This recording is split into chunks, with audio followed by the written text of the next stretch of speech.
Evening, everybody. Welcome to Going Nuclear, full-blown coverage of the Land, part of the Land Multimedia Group. I am Ethan Greenberg. Alongside of me are Mike Pellegrini and Drew Hagenbaugh, my co-hosts. How are you fellas doing this evening? I'm doing well at 2:22 in the morning. Thank you very much. How are you guys? Doing well, Ethan. Long time no see. I know it has been a long time. I don't know. No, folks, this has been kind of a fun evening, a little bit different. Schedules change, things happen, but a little earlier, also on the Land Multimedia Group, Drew and I hosting the Let's Go Crunch podcast. One of Cleveland Crunch's own, Omar Najjar, was playing in the soccer tournament. For those of you, many of you might know the basketball tournament, a little bit more well known, but the soccer tournament is definitely getting bigger. It's very popular, exciting, and it's being held down in Cary, North Carolina. So we were watching Omar Najjar play down there, and that was just a really kind of an excellent experience. It's fun. It's different than anything else. Anything else you see around, whether even it's a little bit of a mix there between the indoor soccer and your traditional outdoor soccer. So we were there. Just came off of that, and here we are now. Mike, you were watching along with us. Watching the soccer tournament. What was your impression of that? Had you seen that before?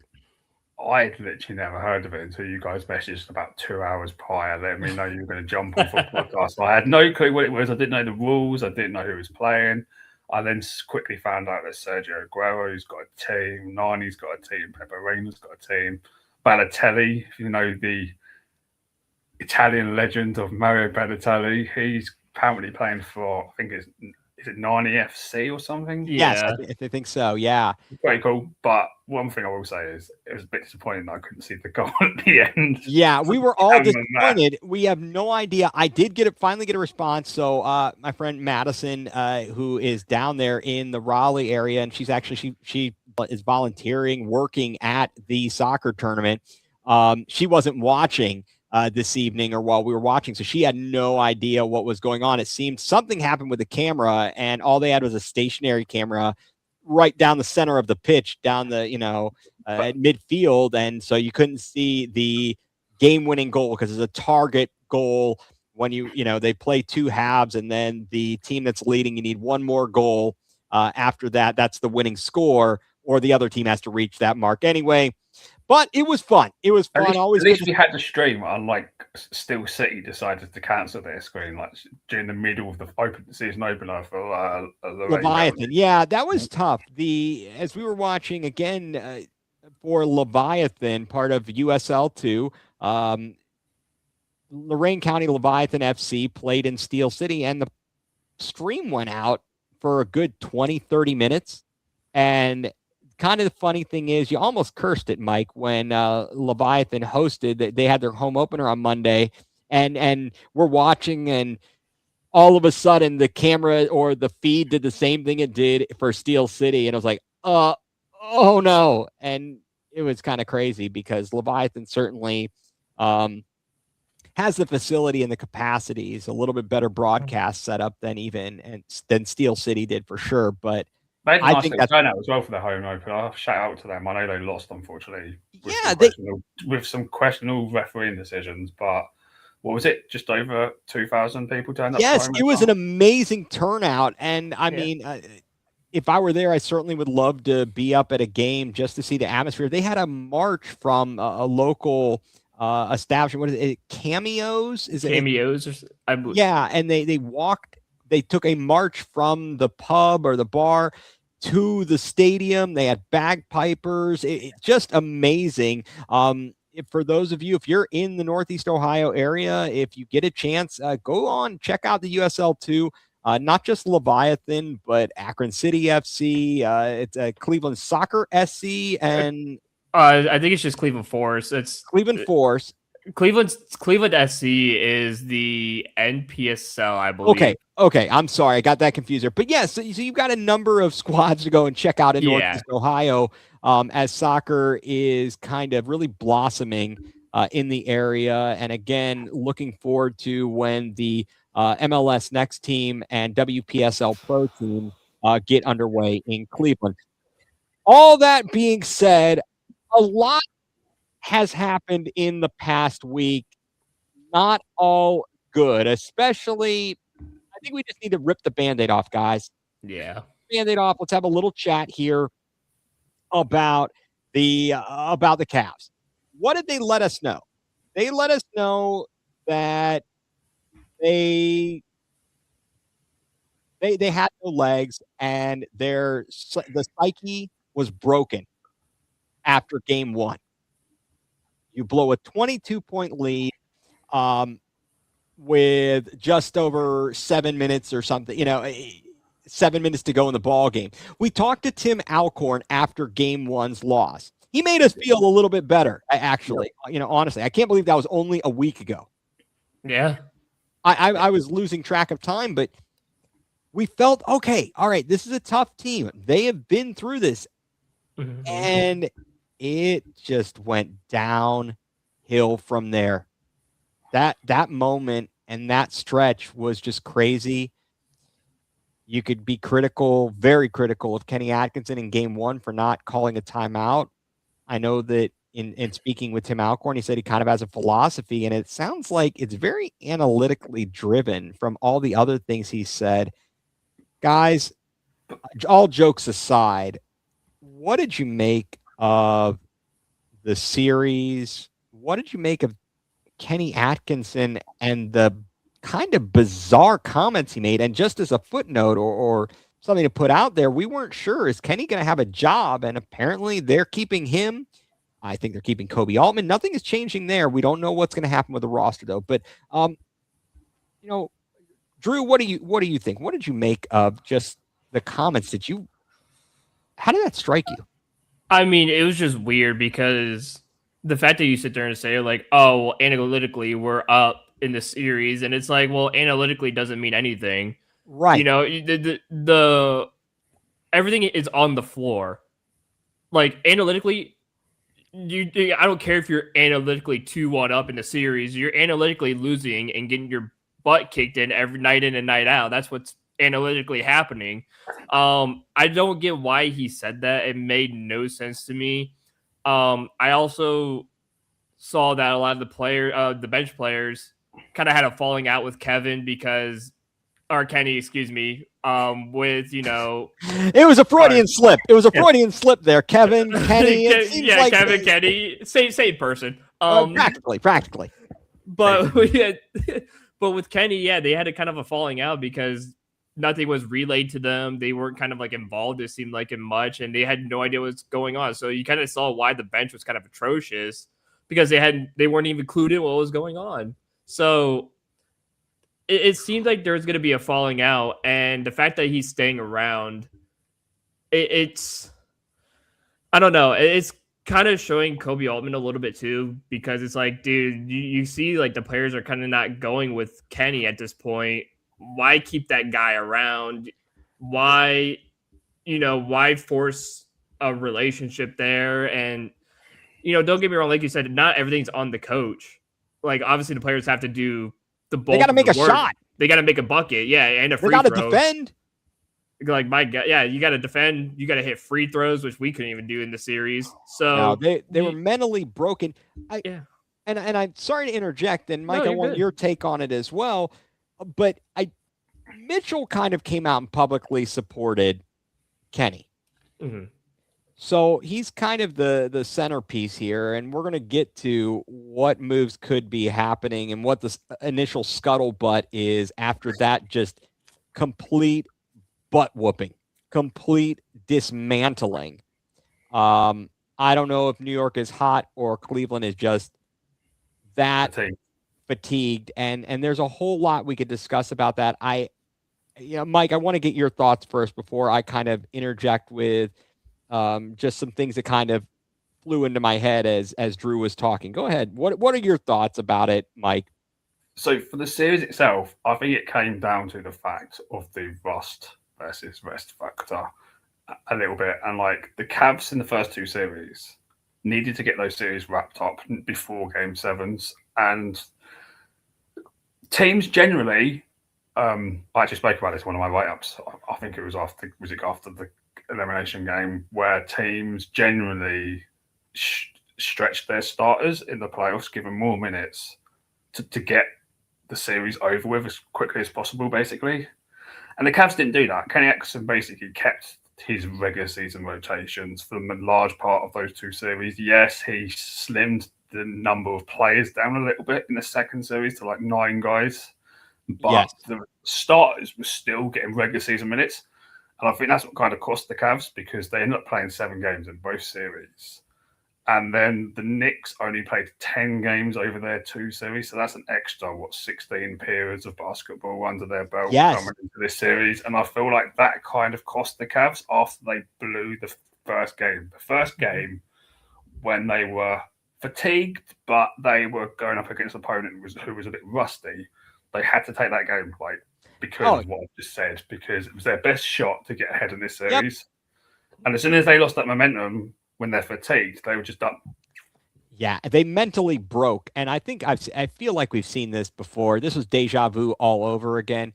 I wonder, guys, in the grand scheme of things, and also, Mike, I will say, you talked about like an additional 16 periods of basketball. Well, we also had some overtime games. And some overtimes. The problem is, though, as well, like Kenny stuck to his regular season minutes with the starters. And that kind of backfired in the end. They're not like battle tested, not battle. They're cardiovascularly. There were stretches where Jarrett Allen wasn't on the court. And then they'd be like, his decisions are mind-boggling. They are mind-boggling. And I'm really scratching my head. But let me try and throw this out there and to you guys to get your thoughts on this, because we did talk about this and we watched it all season long. The team never really was fully healthy. Even after the trade deadline, one guy would get injured. Then the next guy would get injured. Max Strus finally is going to be able to come back. And they never had it all together for a long period of time. Now you talk about, so I think that makes a difference in terms of where they were at as a unit heading into the playoffs. This season devolved into, in my opinion, a lot of this isolation ball. I don't think that was the intent or is the intent of Kenny Atkinson's offensive philosophy. Because we watched it last year when they won 64 regular season games and the ball was whipping around to open guys who were making shots. It's not just about driving and kicking. It was actual ball movement, and that's just something we didn't see. And then again, with the fatigue factor, they weren't making their shots. When you're trying to shoot threes and you don't have any legs, that's going to be difficult. But I also question the strategies of, not going to your bigs. I was going to say, what happened to the Twin Tower? James Harden came in, and back into the regular season, he was finding Allen and Mobley in the paint. Yeah, I don't understand. He kind of went away from it a little bit. Yeah, I don't understand why. Was it the strategy of the other team defensively that prevented the Cavs from doing that? But I think you have to get creative, and it seemed like there were just no answers. Now, again, when guys, we saw it, first of all, turnovers. What was with all the turnovers? Was the turnovers because of the defense? Was the turnovers just because they were mentally never there? They got lucky in being able to get by. I mean, being able to have more talent than Toronto and ultimately more talent than Detroit. And they showed up when they needed to. But you ran into a New York team that is just on a roll. They took their lump in like game 1 and they lost 2 games to Atlanta by 2 points combined. But by the end of that series, they gave them a drubbing, and they have been just rolling through. I have to question or wonder where these players' minds were at. I don't know if Kenny tried to simplify things with the rotations, or not with the rotations, but in what they were running. Drew, you mentioned the players had no idea what was going on. I don't think he did. I think he was flying by the seat of his pants. Well, and I think a lot of that was doing part that you said earlier. The ball used to be moving around. It was flowing. I think once you brought in James Harden, a lot of that stopped because number one, you still had injuries to, some starters. And obviously a lot of these guys haven't practiced much together and played any games together really. So now you get fully healthy for the playoffs and you really don't know what to do because you have two completely different guys in Mitchell and Harden, who one brings up the ball very quickly, one brings up the ball very slowly. One guy gets centers involved, one guy likes to create. So there's a different mix, and you don't know how to kind of like when you don't have practice time together, when you don't have all the pieces together, it's hard to kind of drum up plays and it's kind of hard to figure things out on the fly. So I think that played in a lot of it was like, hey, look, at this point, we're just going to kind of have to do whatever, create yourself, do whatever you can yourselves, because I can't really draw anything up when I have two completely different people out there and they're double teaming. We don't know how it makes it a little bit difficult, and teams saw through that and they made it harder because they were looking for James Harden to make the pass down to centers. They quickly doubled him and forced him to move the ball somewhere else. We never adjusted. We never adjusted. And by the time we would make an adjustment, I mean, especially in that 22-point blown lead, not only did we not call the timeout because, apparently Kenny's philosophy for whatever reason is to hold on to those things. We didn't make, he said, basically he tried to make some changes or strategies, but call a timeout and make the changes. It was too little too late. But if you see the subs that he made, it was all offense orientated. Yes. Because it was just switching between Struz, Merrill, and Wade. Yeah. I think it was, but you never went more on a defensive approach. You Go never to Bryant or Keon Edison to exactly stops. It was all about trying to generate more offense. Yeah, and they didn't need it at that very moment. What they needed is some defensive stops, and they needed their big guys to make some plays on the inside. So now we look, I think for us fans, it's hard to look at it and say, well, we took a step forward, because they did ultimately. They went from the past 2 seasons winning 1 game in the second round to winning a second round series. Yeah.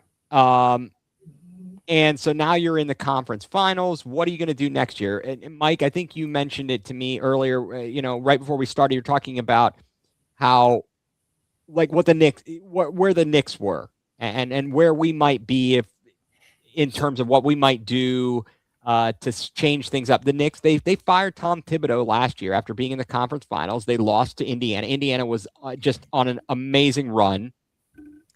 They got some luck, some fortunate breaks, and finally their luck, unfortunately for them, ran out in the finals in Game 7 to have Halliburton, pop his Achilles in the first quarter of Game 7 against the Thunder. But all that being said, they decided to move on from Tom Thibodeau, and we're scratching our heads a little bit going, you just went to the conference finals for the first time in forever. Mm-hmm. What are you doing? They bring in Mike Brown, and I'm sorry, I don't see Mike Brown as some tactical genius. I've seen this guy. We witnessed him in 2 stints in Cleveland. And the first stint was way more successful, of course, because he had LeBron James. And he got completely depantsed by Stan Van Gundy. I do wonder, though, what he learned from being on Steve Kerr's coach. Well, what about Kenny? Kenny was on Steve Kerr's staff. I wonder, so they were there together, in fact. I think this has to do with the players just as much as anything. Yeah. So let's talk about the players. The Knicks, though, made very minimal adjustments between roster of last year and this year as well. So they just changed the coach, and I think they made a couple of small moves. They bought some guy in at the deadline. I can't even remember his name. Alvarado. Jose Alvarado. Yeah, and then they also bring in Clarkson. Yeah, they brought in Clarkson too. But their entire core and top three guys off their bench remained. They didn't really make any drastic changes, really. It was all just about a little bit of depth at the back end, and that was it, really. It was, definitely. So now the question turns to, we were all wondering, is Kenny going to have a job? And, we were calling, I think we were all pretty much ticked off and ready to see him out the door after that performance. The team stopped playing. They stopped defending. It was just, they were broken. I'm sorry. From what we saw, the evidence said they were not only physically fatigued, they were mentally fatigued. They didn't have it. Now you have to wonder, was it a situational thing, or is that just who they are? And I'm leaning toward that's who they are in the larger scale. Maybe a game here, a game there. And certainly to play through all these injuries between Kenny and the players, they had to do a lot to get over 50 wins and to get where they got, having all that inconsistency all season. James Harden has kind of been a lightning rod. People don't love him. They said he chokes in the playoffs. He had his moments, not great for sure. Nobody was good in the conference finals. But he certainly didn't shine, and that's kind of been the label he's had. As everybody was lamenting, and we were all saying, get him out. I don't want to pay this guy. Well, as I've listened to local sports radio and people who know a lot more than I do, my understanding is he has a player option, but the discussion apparently, which you can't have, is that they're going to extend him. And the benefit of extending him, so either he's going to sign a player option for like $40 million, or you're going to $42.3 million player option. And the Cavs are probably going to extend him to like a 3-year, $90 million deal. So they'll save about $12 million on the cap. Right, and that'll get you below the second apron. Yep. And which is very important when it comes to what moves the team can make. And then you start looking at, all right, what other moves can be made? Would you want to make? I will say this for one. I do not want them to stand pat. And I hope that Dan Gilbert doesn't allow that to happen because he's going to be heavily involved. Mm-hmm. And I hope he voices his opinion to Kobe Altman and Mike Gansey's getting interviews, though, is he not, for GM? He's the guy that's getting interviewed by the 76ers. I totally forgot that Kobe. Isn't that no? Well, GM. Johnny Bryant, the assistant coach, is apparently going to get interviewed by the Bulls. Correct. Now, yeah. I think our GM is that Gansey. Gansey's getting interviewed with the Philadelphia. Right, I believe so. Because they just fired their GM, their genius who orchestrated the process. The process. Yeah. Yeah, we see how that's gone for them. The discussion, of course, centers around, no pun intended, Evan Mobley and what to do with him. There was discussion that apparently at the trade deadline, and I don't know what at the time the situation was on the health of Giannis Antetokounmpo, but apparently there was a discussion about some kind of a trade with Milwaukee, which would have resulted in Evan Mobley going to Milwaukee and the Cavaliers receiving Giannis, and there would have been other parts of it. I think they wanted some draft picks and so on and so forth. There's, of course, discussion out there talking about LeBron's a free agent. LeBron James is a free agent. People are saying, he'll come here for the minimum. And there's other rumors out there that say he ain't coming for a minimum. Mm-hmm. So I don't know if that's even going to be a possibility. Windy shut that down yesterday, didn't he? He said, from what he's heard so far, currently, LeBron won't be taking $3 million. He's not going to take that much of a pay cut. No. So how do you even make that happen? And I don't think he's only a veteran minimum $3 million player. He's worth more than that. He's not prime LeBron, but he brings so much more than that, even if he only plays 60 games, right? Yeah. I mean, I did see somewhere that LeBron talked to the Lakers saying, if they're not going to give him the maximum, then what are you going to do with that extra money? I saw this today. That Yeah. they basically his team wants the Lakers to lay out a plan basically to show him like what they're gonna like spend Right. if they're Which is not willing smart. to pay him the max, and if he doesn't agree to it, he's probably gonna leave soon. I think he's going to be gonzo from. I could see him being like, I'm done with this. He has felt apparently disrespected by the organization. What they talk about that game ball, that Yeah. was given to somebody else. Stories are coming out. If I were him, they were talking about it on ESPN Cleveland. He's playing a lot of golf. Yeah. Feels like he's ready to hang him up. And I wouldn't, if I were in his shoes, I might think the same. Like, what else do I have to do? What else do I have to prove? Well, and I did see the rumors of the Cavs potentially trading Jay for LeBron. Right.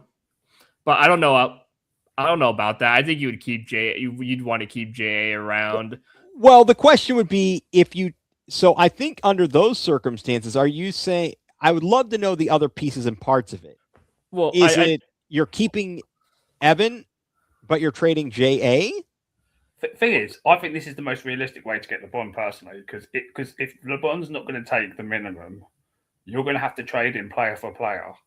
Yeah. Right. Who have I heard that the Lakers have been interested in for like the last 2 years? Donovan Mitchell? Like Allen. I don't understand that. Like, they need a big. They don't. But have they? Ayton? It's not good enough. Oh, Ayton stinks. But have they? Unfortunately, and this is not. I love JA. Yeah. Okay, I think we all do. He is a fan favorite. We pick on him, but his personality is not a take over the game guy. No, most of the time. Every once in a blue moon, he kind of gets super mad. I can't even describe it. Like Game 7, JA. They said on ESPN Cleveland when he had a great month of February, they're like Black History Month, JA, and which is hilarious. But most of the time he's very mild mannered. Yeah. And I don't know how you get the fire out of that guy. But hey, if the LA wants to take him, so let's say then, Mike, Drew, if the Cavs were to have maybe Mitchell, Harden, LeBron, Evan, Mobley, and the rest of the cast of characters, I guess Strus is still under contract. Strus has got 1 more year left, but Windy said he's a candidate for a trade because he's in his final year of his contract. Right. Sam Merrill, Tyson, Schroeder and Ellis, I believe, are under contract. Right. So you've got. I think Ellis is technically a free agent. I think don't they have like we can pay him because we got his bird rights. I think did I hear something that? Like that, yeah. We got his bird rights or something. Yeah. So he's going to fly the coop. But what would you think if that were a lineup? Let's say you've got the Mitchell, Harden, James, Mobley, and fill in a name. Tyson, Merrill. Mobley, though, if you commit to the LeBron JA trade, because I'm not being funny, if that's the offer to get LeBron back for say 2 years, you're not going to turn down that offer, in my opinion. I don't think so. No, I don't think so. I think that's actually move Mobley to the 5. Could that work? I would. Yeah, absolutely. I'd move him to the 5. But my problem is, and you guys tell me if I'm wrong, please. I don't think he can be physical enough. It just genetically. That's my concern. Yeah, because then that was going to be my thing is, would you rather trade Jay for LeBron, or would you rather make the Mobley Giannis trade and have a bigger guy and a bigger body? I'd rather do Mobley and Giannis. What about both? What about if you just completely you take the risk? Then who do you get to be at the 5? That's the issue. You get older, but you probably give yourself a better chance of. Mike, your suggestion would be Giannis, LeBron, Mitchell, Harden, and some other 5th player. Yeah.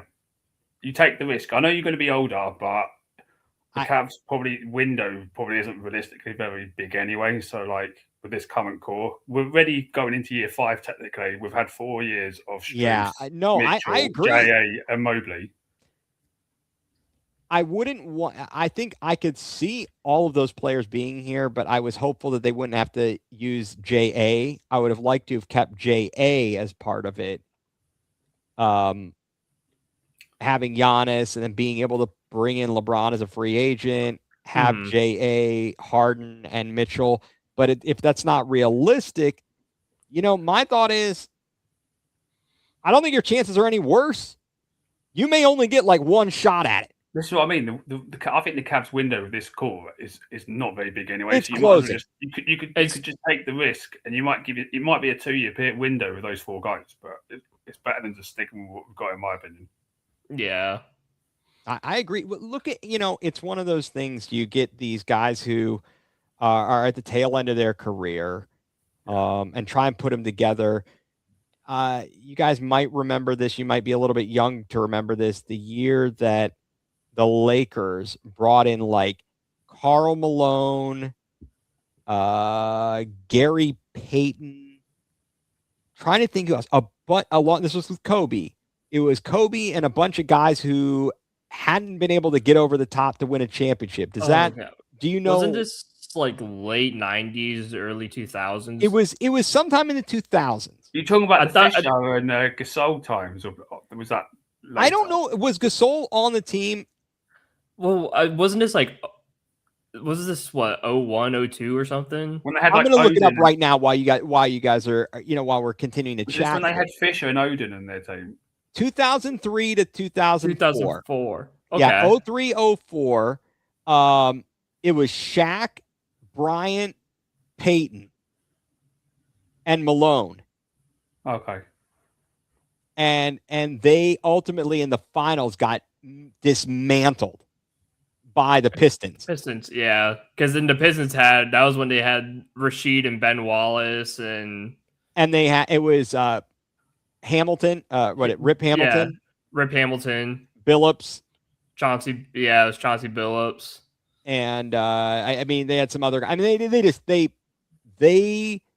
it was a great matchup for them, and they just shredded them in the finals. Yeah. But it was that type of situation where they're like, all right, we're going to add this veteran, like, and Karl Malone, and we got this guy Gary Payton, who hasn't been able to get a win. We're going to try and put this together, but it's ultimately they ran into a matchup that they couldn't get. So I kind of feel like, look, the Cavs, as you said, Mike, their window is already getting shorter and shorter and closing. And unless you're going to we don't have the draft picks.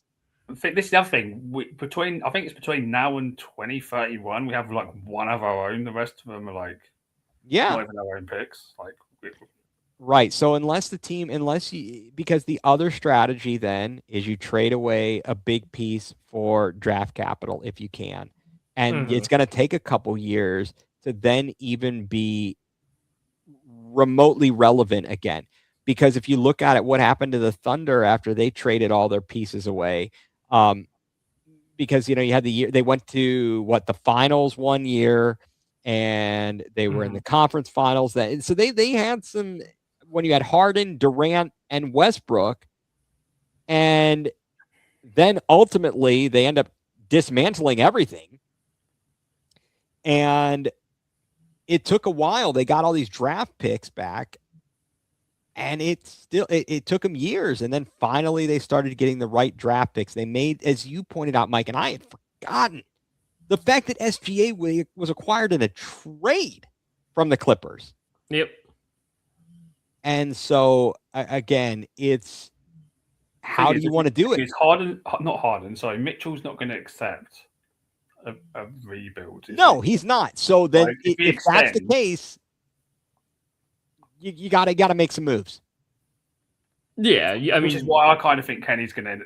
Why is Kenny staying? They've decided we're going to keep the coach, but we're going to change 2 or 3 of the core players, like whether that's Strus, Mobley, Allen.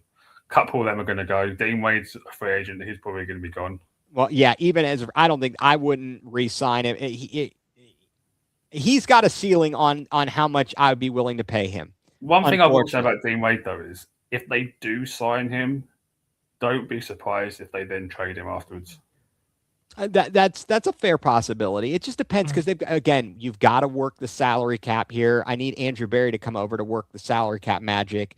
Keep us out of the second apron and everything like that. I don't want to be in the kitchen. I want to be on the basketball court, not dealing with aprons.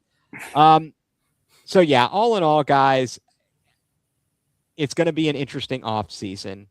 At this point, I am rooting for whomever comes out of the Western Conference to kindly destroy the Knicks.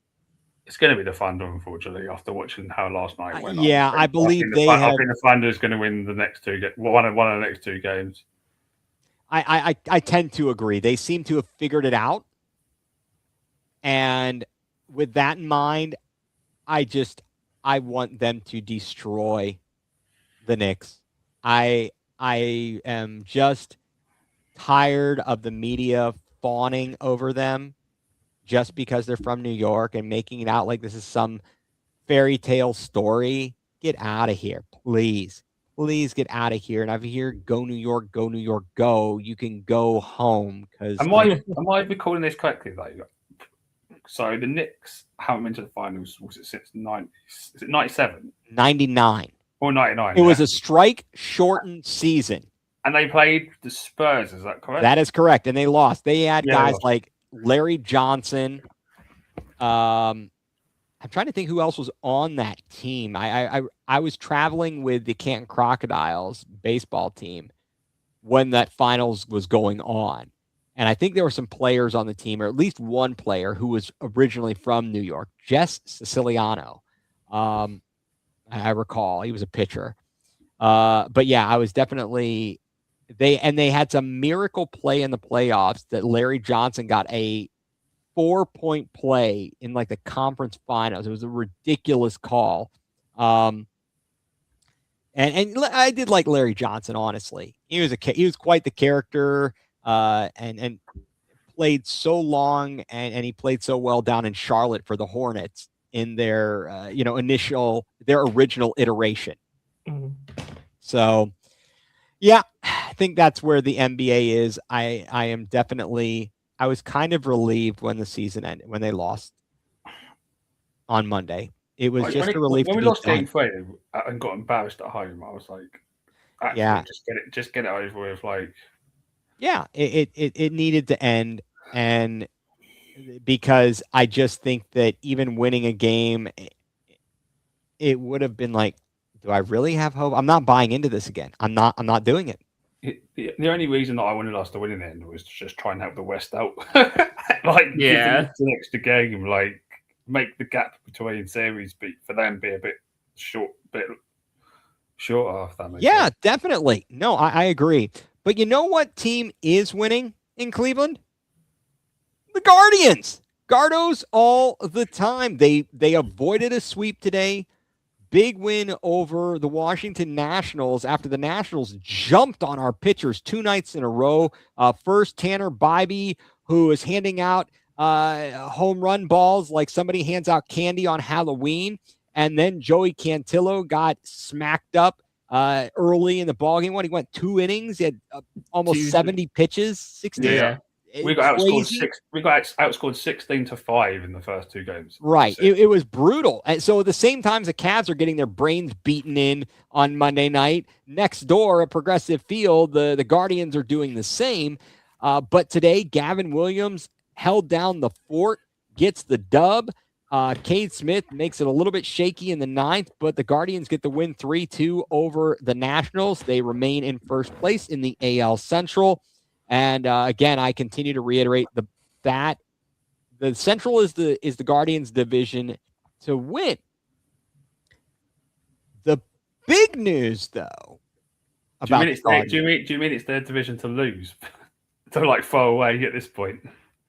Well, I would say it's theirs for the taking. It's theirs to win. But you're right. It is theirs to. You can put it that way too. Agreed. I mean, either way you want to put it, and I don't know what I'm saying at this juncture. I'm still surprised though that the White Sox are the team that's chasing them down. Like, who expected that? They've got this Japanese.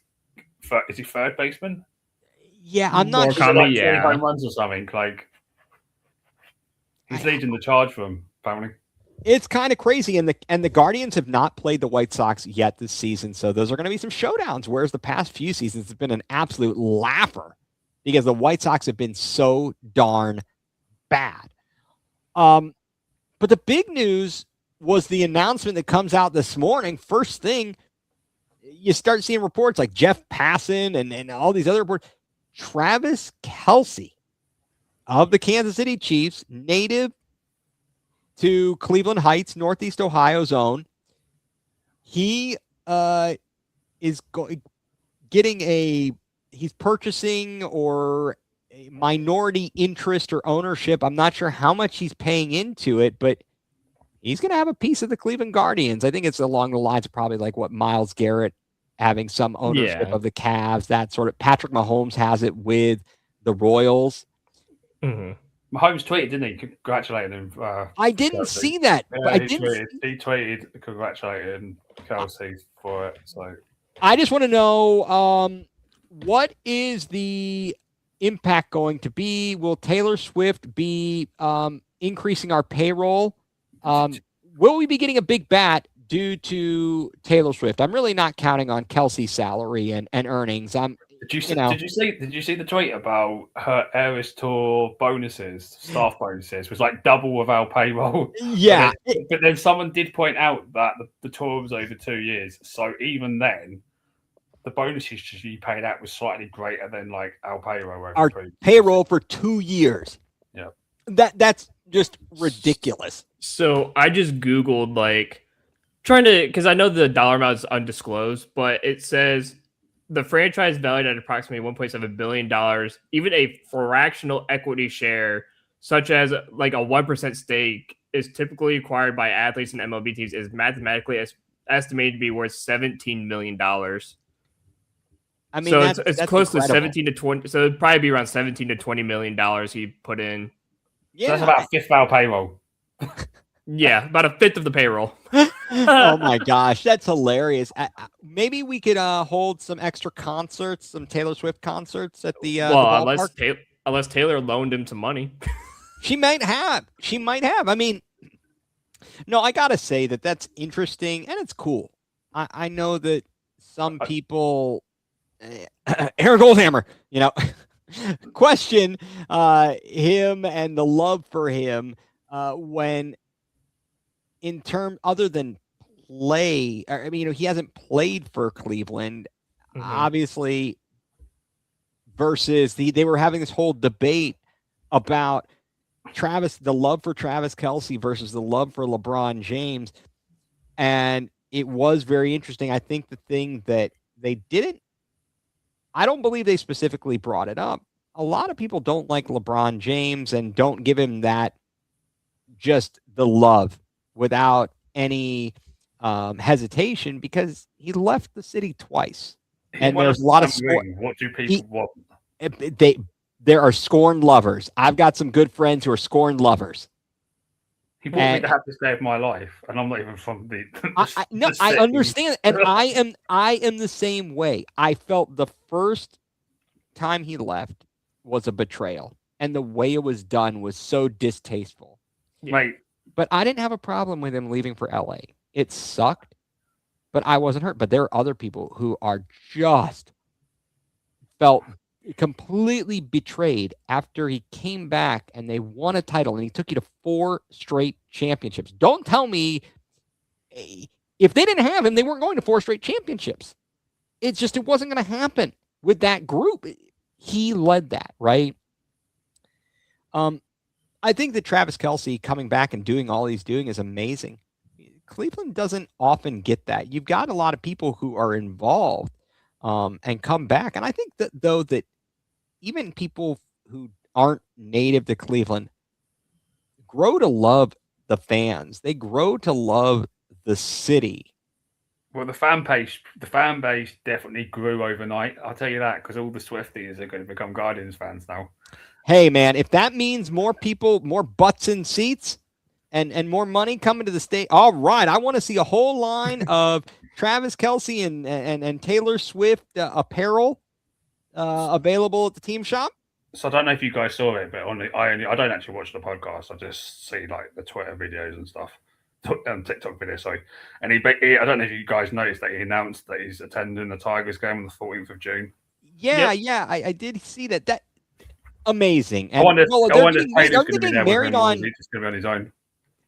Well, he said he wanted a redemption at the first pitch because It was first terrible. One, it was all he spiked it into the ground.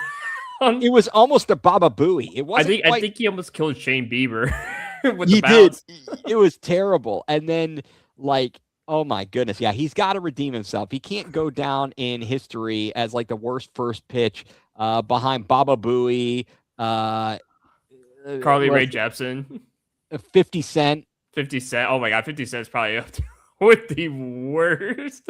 I mean, those are just some brutal. You got to calm down out there. I feel like people are so in their head. And then when you try and do this wind up thing, I know you're doing it's like a for show, but at the end of the day, get the ball to the plate. Well, it's funny because did you see someone made like a TikTok of like NFL players doing first, especially quarterbacks doing first pitches, and they're like, how can an NFL quarterback throw a ball 60 yards but can't throw a baseball like 60 feet? And he looks so like uncoordinated when trying to do it. I don't. That is a very good question. It's like Dolphins quarterback did it, didn't he? He went to the Marlins game because yes, Malik Willis. Miles away from the plate, yeah. Well, and it was CJ Stroud did it too, and he short armed it or something. Yeah, do you think that they sometimes not just trying to look like a pitcher, but also, when they throw a football, It's a different motion, and maybe they don't want to try and overthrow it. Well, I think they try to put the football motion into the throw, and then it just does not go well. But anyway, you slice it. But on the actual diamond, guys, what do you think? I mean, the Guardians have they had a phenomenal road trip. They take 4 in Detroit, and then they had a great series in Philly. Took 2 of 3 to win 6 of 7 on the road? Yep. I mean, a very, very impressive road trip. Travis Bazzana with that home run, I think, on Sunday. What a shot to the second deck in right field. I mean, an absolute rocket launch of a home run. He is certainly settling in. They've been playing him in the leadoff spot, and that's been good. Moving Quan down further in the lineup has seemed to be a better move for him. I mean, overall, the offense is coming around. The warm weather is going to help, certainly. Mm-hmm. Bazzana's got our second highest batting average at the moment on the table behind Brian Rocchio. So, yeah, and I mean, very impressive. I will say, when I did go to the game today, they interviewed Dre Knott after the game interviewed Travis Bazzana, and the biggest question he asked him was, moving up to the leadoff spot, what has changed? Are your thoughts still the same? Are your, do you change anything at all? And Travis is like, no. I mean, it's all about just keeping the swing the same, keeping everything that's been working, just keeping everything the same. He goes, it's whether you're batting first or ninth, everything stays the same. So he goes, and plus I was a leadoff batter my entire life, so I'm just used to being a leadoff hitter. Yeah, it's really incredible how he is the right mentality. Yeah, and he just keeps it simple. Like everything to him is simple. Simple thoughts at the plate. Simple. His swing is simple. Everything's just. It's like what we thought of Steven Kwan a couple years ago.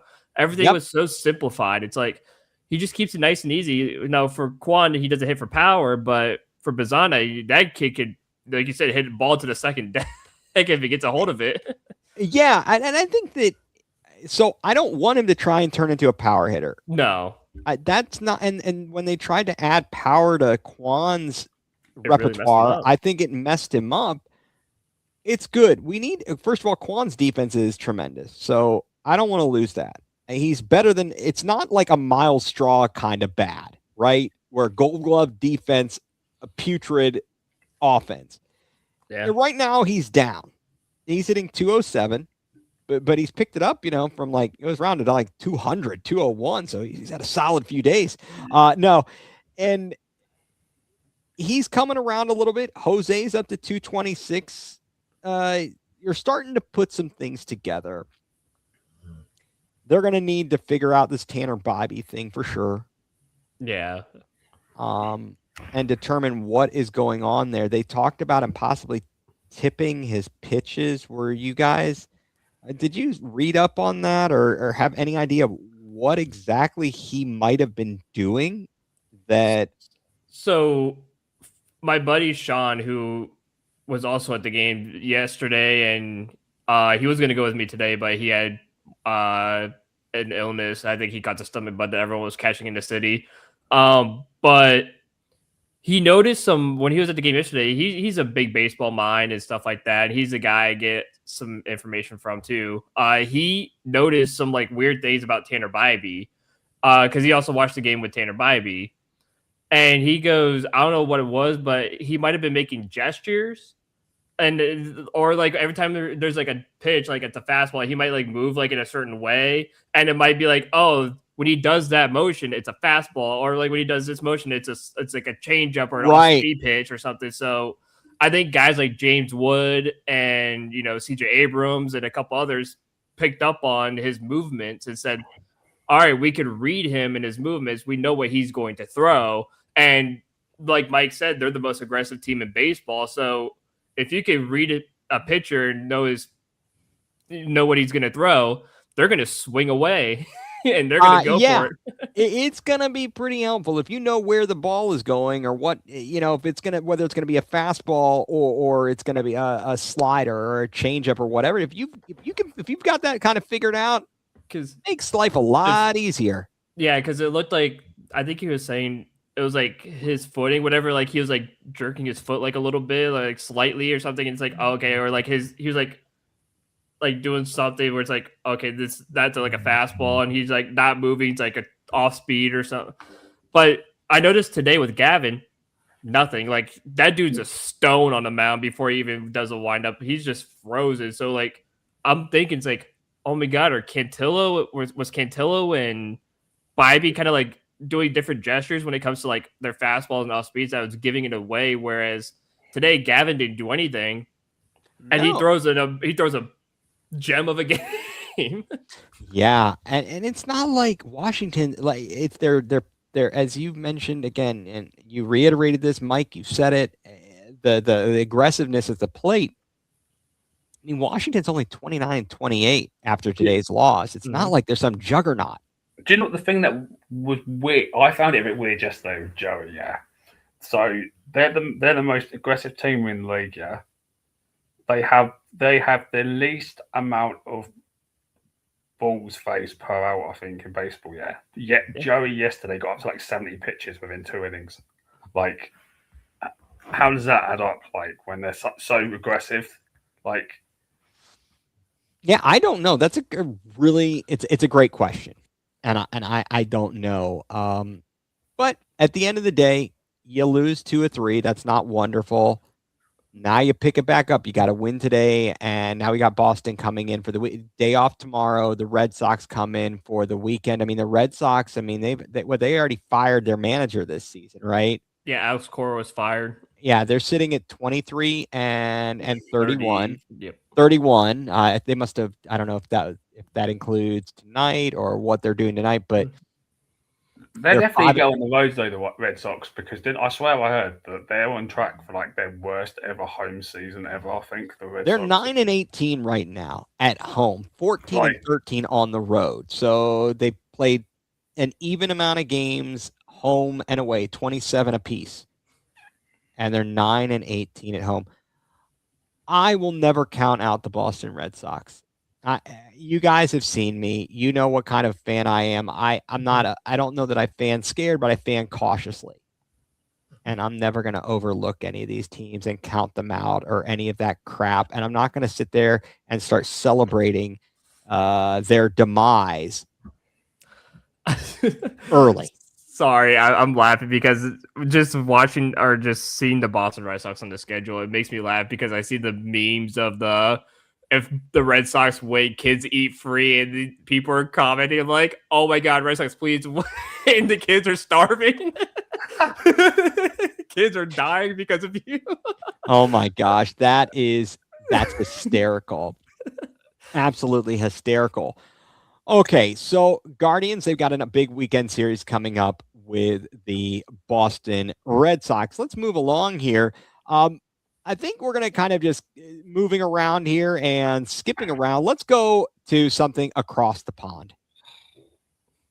Come on, you Spurs. That was a bright moment to our weekend. The Guardians were good, but I mean, Spurs, for those of you who don't know the English Premier League, Tottenham Hotspur, when the bottom three teams get relegated, and it's big hit financially. Tottenham was fighting the relegation battle all the way till the last game of the season. They were on their third manager of the campaign, and they, on the last day, they got the win they needed. And ultimately, they had to have at least a draw because West Ham United, they got a big victory. They started scoring in the second half to beat Leeds, but Tottenham held on, a 1-0 win, and geez, Kinski came up clutch.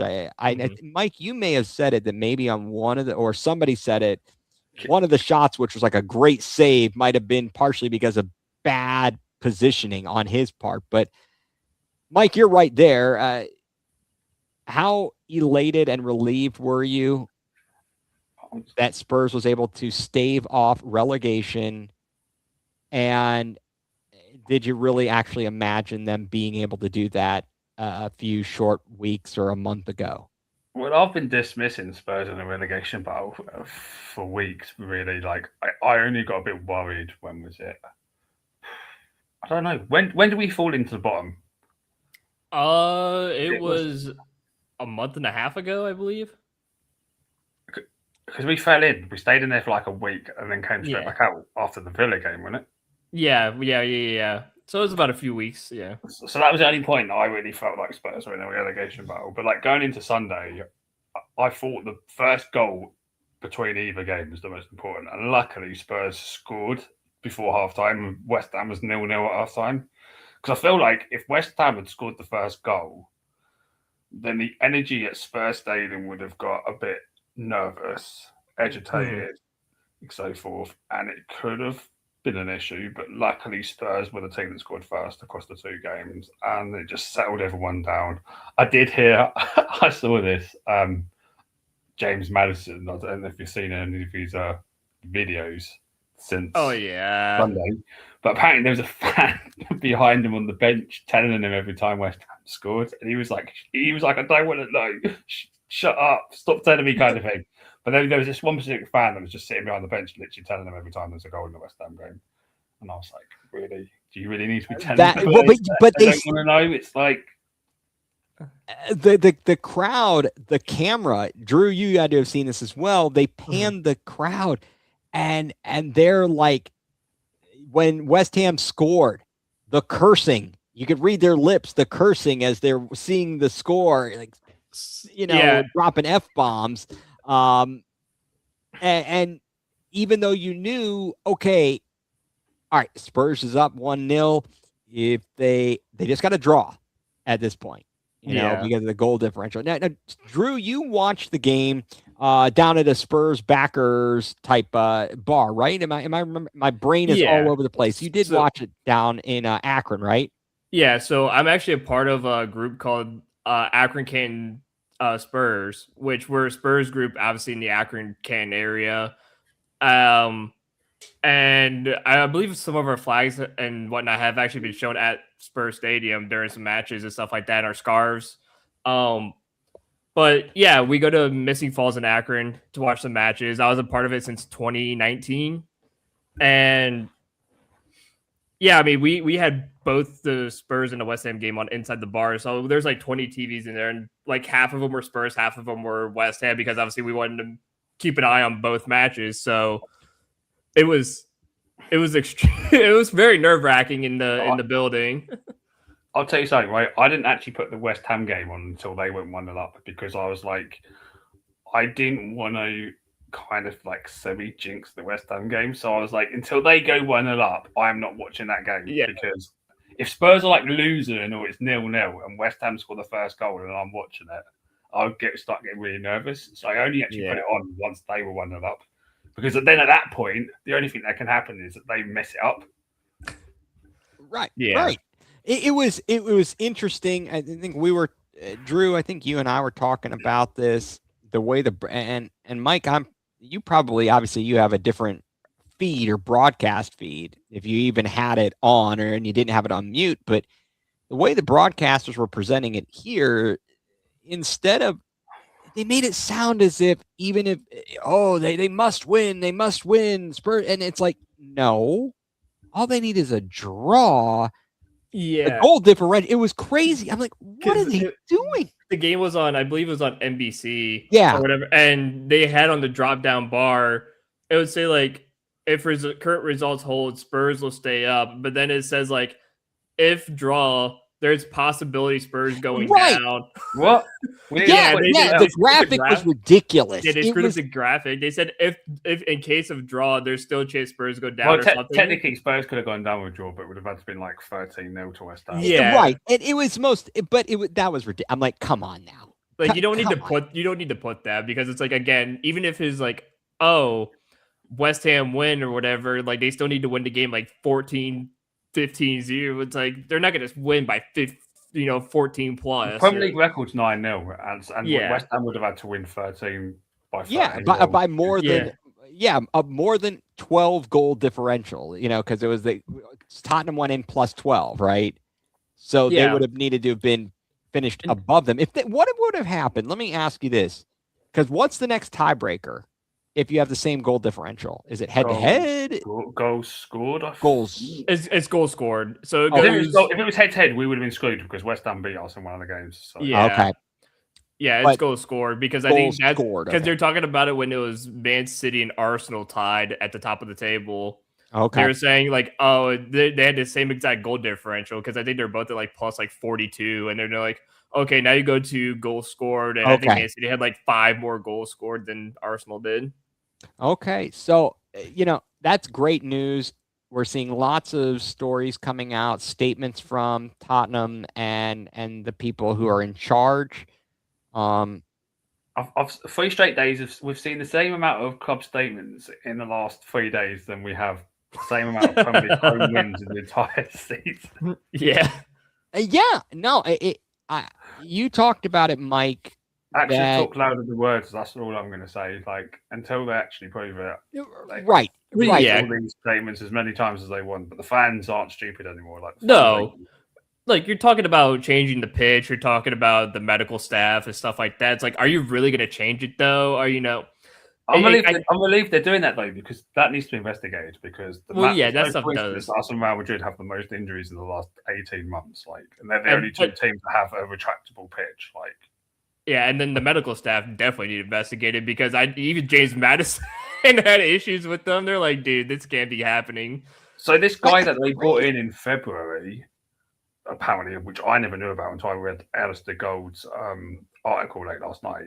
He used to be like one of the head medical guys for the England national rugby team, I think it was. So he's obviously well in the known when it comes to that kind of stuff. So hopefully he leads whichever new group they bring in, because I'm assuming they're probably going to clear out some of the medical people. So hopefully we see an improvement on that. Well, and you could already see a couple changes too, because I believe the deals are official, right, for Robertson and Sensei. Robinson's been Here We Go by Romano. Yeah. Is it Sensei or Senet? I think it's Sensei. I think it's Sensei, Sensei, Marco Sensei. I know he's Spanish. Yeah, but he posted, didn't he? My mate actually sent me that, but he posted on Instagram a thank you tonight to Bournemouth, so that could be announced. Oh, Senesi. Yeah, you're right. Marco Senesi. I don't mind those signings though, because they're free. Robertson brings you leadership and winning mentality. Plus he's not 40. He's like 31, 32. So he's still got years to give. And then the Bournemouth defender, he's been brilliant. The only downside is he's a left-footed centre-back. So can 2 left-sided centre-backs work together if you're going to play him with Van der Ven? Because Van der Ven apparently now wants to stay. So that's... And you had mentioned, I know you were not happy with Van der Ven. But it was just his attitude. Like, but I feel like I think the Zerbi's turned him around. Like, you saw a lot of the players didn't like. A lot of the players liked Ange, even though we sucked in the Premier League. But that's just crazy. But then we bring Frank in, and a lot of the players just clearly didn't believe in him. So a lot of players just mentally lost it with him. But I feel like Van der Ven now likes De Zerbi, so I feel he's probably going to be. I don't know. Would he be captain? Will that be him? Because he's been captain with Romero out, and Romero's definitely going. There's not, after the having to fly back from Argentina nonsense. Romero's gone. Like, he ain't sticking around. Like, so it'll be interesting to see who the captain's going to be. Very interesting, and Nuno Espirito Santo did ultimately did Spurs a favor. And he's staying at West Ham, apparently. He's going to manage them in the Championship. He did a U-turn because the reports coming out a week ago were saying that he was going to leave if they go down, but apparently they had an extensive meeting. Well, I guess the question is, do you want to have no job or do you want to have a job? Who's hiring him if he doesn't stay there? I don't know, really.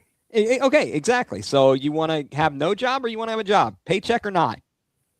It's true. So I guess that's but that was kind of just a funny aside. But Spurs making moves early before the transfer window even opens, like, that's something different. Like, that is good. I just want to see this club actually, care and actually do something like that, because under the bald man that we've had, Daniel Levy, forever now, he wouldn't have made these early signings already. He would have not signed Robertson this early. He would not have agreed, because I saw it was a verbal agreement for Marcos Senesi. But we might have a problem with Marco Senesi, though, because I don't know how reliable this is, but Barcelona are sniffing. Yeah. But they need a centre back, so yeah. So it's ultimately up to him whether or not he wants to stay in the Prem or go somewhere else. But at least on the table, he's got a verbal agreement. So you got two guys basically agreed to come here already. So that's already a good start to the transfer window. I wouldn't mind John Stones, because I think he's very similar to Robertson. He brings you leadership and experience. He won't play many games, I don't think, but he'll add something to the team. Plus, you let Dragusin go, who's absolutely useless. Like, he definitely not so good there. What are they going to do at netminder, at goalkeeper? Are we going to be relying on Kinski, or they go? I'm seeing things they're talking about. We know Vicario's Gonzo is going to be Gonzo. Vicario's an interesting one because Inter Milan had agreed, like, in principle, to sign him. Right. There's no reports coming out saying that he may not go there. Yeah, well, that's okay. Just please take your services elsewhere. That guy frustrated me. Would you keep Vicario as a backup, though, if they guaranteed you that Kinski was going to be a starter? I keep him as a backup. Yeah, as a backup. But I do think he goes, though. And I was it rumors of James Trafford? Yeah, I just saw that. But there's also been rumors of the Bayern goalkeeper. Yeah. And they've also been linked to Benfica's goalkeeper, because Benfica's goalkeeper also played with De Zerbi in Shakhtar, I think it was. So, yeah. But you know what, guys? I think ultimately there's only one person or one thing to thank for this Tottenham resurgence. It's De Zerbi. No, it's Peppa Pig. Oh, Peppa Pig. Spurs have had one loss since Peppa Pig, and that was the Chelsea game. How can you argue with Peppa Pig? You want to talk about what's more popular, Peppa Pig or Taylor Swift? I think Peppa Pig is more popular. The power of Peppa. Yeah, hey, we take Peppa Pig. Peppa Pig could be our next assistant manager next to De Zerbi. I'd say so. I want Peppa Pig out there. Peppa Pig would take over ownership over Enoch. The funny thing is, though, right? This made me laugh when I found this out, right? Yeah. When Tudor came in, yeah, one of his assistants didn't even get his visa before the time that Tudor got fired. So this guy, goodness, this guy never even got to work at Spurs because he never got his working visa before Tudor and his coach left. That's that crazy. is just absurd there. Absolutely absurd. Oh, and But apparently I forgot his name now. The guy that put out the first statement. What's his name? oh, Oh, oh God, I can't remember. I know who you're talking about too. you mean from like the board, not the chairman, not that guy. not Vinny. No, the other guy. Oh, Apparently Johan. No, Oh, I forgot his name. But anyway, apparently when he came to Spurs, he didn't know how many players there were on the football team. I saw that. And it was Uh, abysmal. Oh my goodness. That is really that's sad. It's That's depressing. I have no is words. I don't even know how you can bring somebody in who has that little knowledge. It's kind of like bringing in Paul DePodesta, a baseball guy, to try to talk about how to run a football team. You know, all that being said, again, fantastic. It's you celebrate the fact that you moved, that you didn't get relegated, but Roberto De Zerbi is talking business, and I like what actions over words, of course, but he's saying the right things about there's no time to vacation. Let's go. We got to start working. The season, you've got the World Cup jammed here in the middle of the summer, and it gets right back to action. Which would be their normal excuse of, we can't buy anyone for 5 weeks because everyone's at the World Cup. Hopefully this time they don't use that lame excuse and actually sign players whilst the World Cup's going on. Yeah. Or at least agree deals. Yeah, exactly. And so the World Cup's going to be very exciting. It is going to be starting in no time. What, June? Is it June 11th or 12th? June 11th. 11th. Okay. This thing gets underway, being hosted in North America between Canada, the United States, and Mexico. Hosting. The opening game is Mexico against South Africa, which is a reverse of the opening game of the South Africa World Cup. Okay, with their vuvuzelas. Are they going to allow vuvuzelas or vuvuzelas in the stadiums? Those things were annoying as all get out. I used to love the vuvuzelas, but our previous dog absolutely hated it. Aww. And it was so bad, yeah, that our previous dog, Sapphire. But anyway, that after the World Cup, any time I watched a football game, the dog would literally go and sit at the top of the garden. Aww. Because of the vuvuzelas during the 2010 World Cup, yeah.